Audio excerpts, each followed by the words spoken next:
है हमारे देहात के संस्कृति। आज जाते समय में कहीं बाबूजी नजर पड़ जाए तो गेटो खोल के दौड़ जली सो।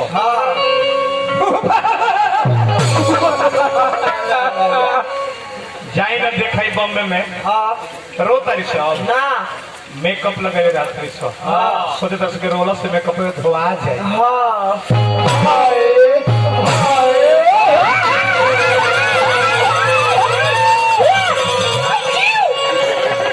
नमस्ते मम्मी। नमस्ते।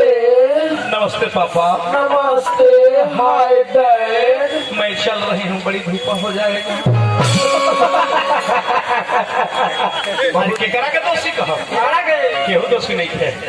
धर्म बदला नहीं, मान नहीं बदला है, गीता बदला नहीं, कुरान नहीं बदला है, जमीन और आसमान नहीं बदला है, बदला इंसान है, भगवान नहीं बदला है। कैसे कहे के बाद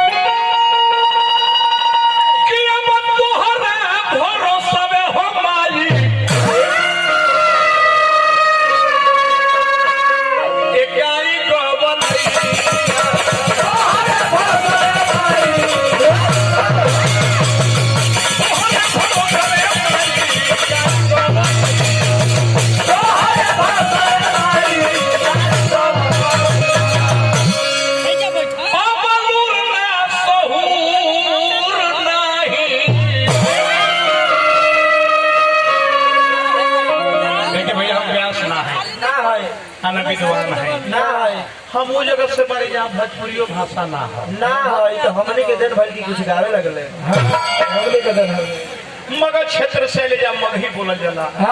रसो के प्यार दुलार में जगन्नाथ भाई के प्लान करते एक दो गीत गावे के कोशिश करते आई हमने के मन को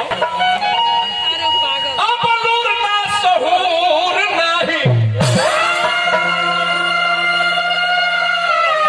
ए पढ़नी पढ़ी